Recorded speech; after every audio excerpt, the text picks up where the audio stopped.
नमस्कार दोस्तों।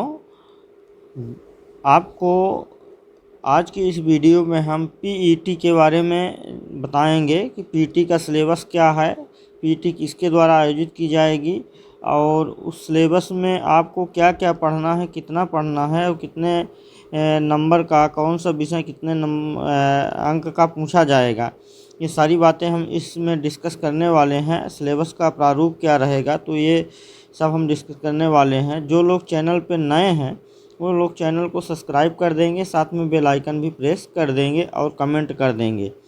देखिए, आपका उत्तर प्रदेश अधीनस्थ सेवा चयन आयोग के द्वारा जो है ये पीईटी का एग्ज़ाम लिया जाता है और इसे जो है प्रारंभिक अर्हता परीक्षा भी बोला जाता है, जो कि कुल 100 प्रश्नों का पेपर होगा। 100 प्रश्न रहेंगे और इसमें जो परीक्षा की अवधि रहेगी वो 2 घंटे की रहेगी। और आपको बता दें कि इस परीक्षा में माइनस मार्किंग अर्थात निगेटिव मार्किंग का भी प्रावधान किया गया है। तो आपको इस परीक्षा की जो तैयारी करना है, वो क्या पढ़ना है, कितना पढ़ना है, कैसे पढ़ना है, ये संपूर्ण जानकारी आपको इस वीडियो में मिलेगी। देखिए, आपका जो है किन किन विषयों से प्रश्न पूछा जाएगा। पहला तो भारतीय इतिहास है, आपका सिलेबस विषय में दिया है। भारतीय इतिहास से जो प्रश्न पूछे जाएंगे वो कुल पाँच अंक पूछे जाएंगे। 5 नंबर का प्रश्न पूछा जाएगा, 5 अंक रहेगा। और परीक्षा की जो समयावधि रहेगी 2 घंटे की रहेगी और पूर्णांक रहेगा 100 अंक का। अब भारतीय इतिहास में क्या क्या पूछा जाएगा इंडियन हिस्ट्री में, तो आप देखेंगे कि सिंधु घाटी सभ्यता है, वैदिक संस्कृति है, बौद्ध धर्म, गौतम बुद्ध की जीवनी एवं शिक्षाएं, बौद्ध धर्म से संबंधित ये चीज़ें पूछी जाएंगी। फिर है जैन धर्म। जैन धर्म में आपको पूरा नहीं पढ़ना है, महावीर के बारे में पढ़ना है, उनकी जीवन एवं शिक्षाएं के बारे में पढ़ना है। फिर मौर्य वंश के बारे में जो है अशोक सम्राट के ही बारे में पढ़ना है, इसके अतिरिक्त तो कुछ भी नहीं पढ़ना है। फिर गुप्त वंश में समुद्रगुप्त, चंद्रगुप्त द्वितीय, इन सब के बारे में आपको पढ़ना है। हर्षवर्धन, राजपूत सल्तनत काल, मुगल साम्राज्य, मराठा, ये सब चीज़ें आपको पढ़ना है। फिर ब्रिटिश राज का अभ्युदय एवं प्रथम स्वतंत्रता संग्राम, ब्रिटिश राज का सामाजिक आर्थिक प्रभाव, ये चीज़ें आपको पढ़ना है। तो ये आपका एशियंट हिस्ट्री से प्रश्न है हो गए। ये जो था ये हिस्ट्री में, ये एक प्रकार से कहिए ये आपका एशियंट हिस्ट्री अर्थात प्राचीन इतिहास के प्रश्न थे। प्राचीन इतिहास के प्रश्न मतलब ये टॉपिक हैं, यहाँ से पढ़ना है। उसके बाद आप आ जाइए राष्ट्रीय आंदोलन, इंडियन नेशनल मूवमेंट, इसको ये जो है ये भी आपका 5 नंबर का प्रश्न पूछा जाएगा। यहाँ पर 5 अंक। इसमें क्या क्या पढ़ना है, तो इसमें देखिए स्वाधीनता आंदोलन के प्रारंभिक वर्ष, स्वदेशी तथा सविनय अवज्ञा आंदोलन, महात्मा गांधी एवं अन्य नेताओं की भूमिका के बारे में पढ़ना है, उनके साथ जो भी नेता आंदोलन में भाग लिए थे उसके बारे में पढ़ना है। क्रांतिकारी आंदोलन तथा उग्र राष्ट्रवाद का उदय, ये पढ़ना है।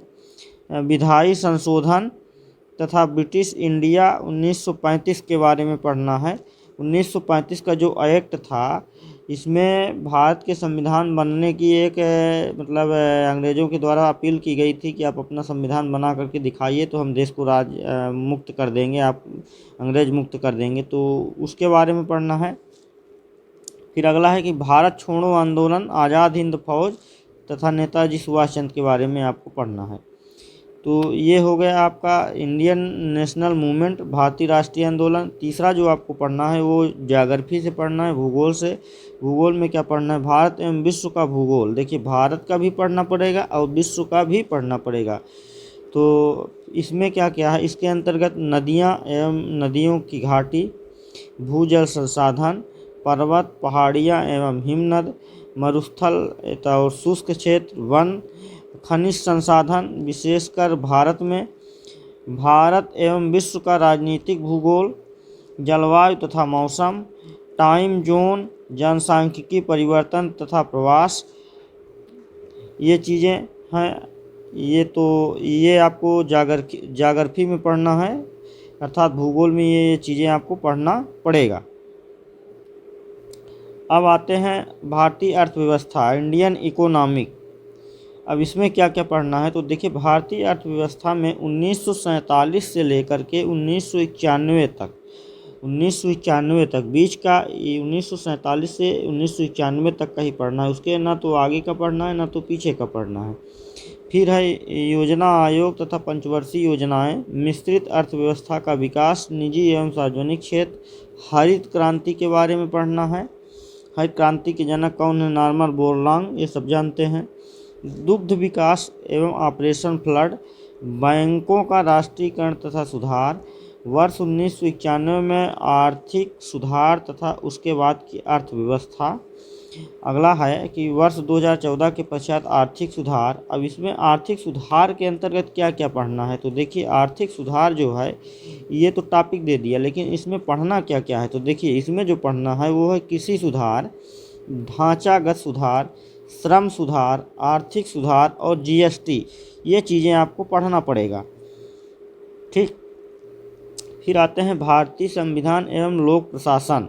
अब इसमें क्या क्या पढ़ना है? Indian constitution and public administration में क्या क्या आपको पढ़ना पड़ेगा? तो देखिए, संविधान। अब संविधान में क्या संविधान टॉपिक लिख दिया है।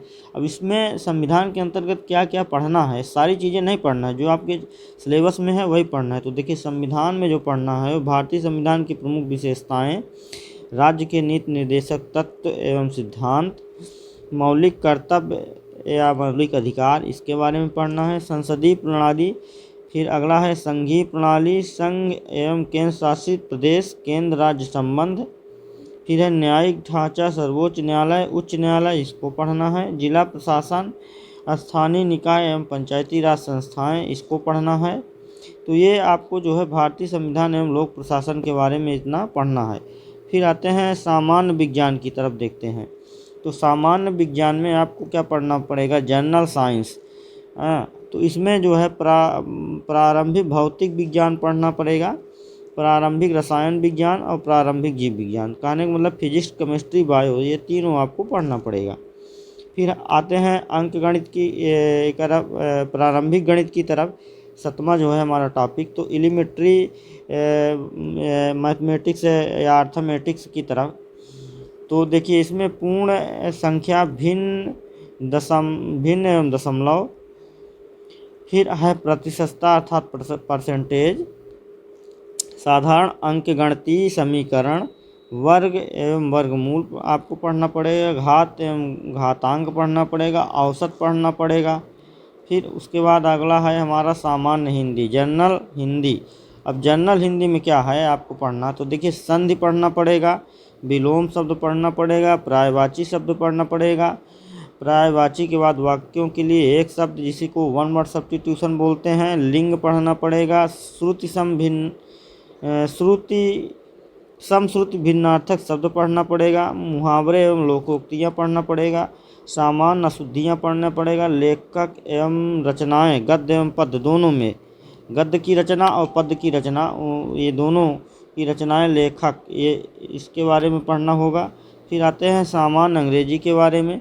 तो सामान्य अंग्रेजी में कुल क्या पढ़ना पड़ेगा? जनरल इंग्लिश में अंग्रेजी व्याकरण पढ़ना पड़ेगा, अपठित गद्यांश पर आधारित प्रश्न, अर्थात कंप्रीहेंशन, जो पैसे दिया रहेगा उससे आपको छांट करके या उसका आंसर देना पड़ेगा, तो ये पढ़ना है। फिर आते हैं तर्क शक्ति की ओर, लॉजिक एंड रीजनिंग। अब इसमें क्या पढ़ना पड़ेगा? तो बृहत एवं लघु, क्रम एवं रैंकिंग, संबंध, समूह से भिन्न को अलग करना, कैलेंडर एवं घड़ी के बारे में, कारण एवं प्रभाव। फिर है कोडिंग डिकोडिंग, संख्या तथा अक्षर, इसी को बोला जाता है। नाम निगमनात्मक तर्क, कथन, विश्लेषण तथा निर्णय, ये पढ़ना पड़ेगा। उसके बाद आते हैं समसामयिक अर्थात करंट अफेयर्स। भारतीय एवं वैश्विक, अर्थात आपको जो है इंडियन करंट अफेयर्स और वैश्विक मतलब विश्व स्तर का करंट अफेयर्स दोनों पढ़ना पड़ेगा। तो आपको मतलब वर्ल्ड करंट और इंडियन करंट, जो समसामयिक घटनाओं में ताज़ा तरीन घटनाएं चल रही हैं, तो पिछले 4-5 महीने का आप पढ़ लेंगे तो आपका काम हो जाएगा। तो आपको करंट अफेयर्स भी पढ़ना पड़ेगा। फिर आते हैं सामान्य जागरूकता अर्थात जनरल अवेयरनेस, मतलब जीएस के बारे में आपको पढ़ना पड़ेगा।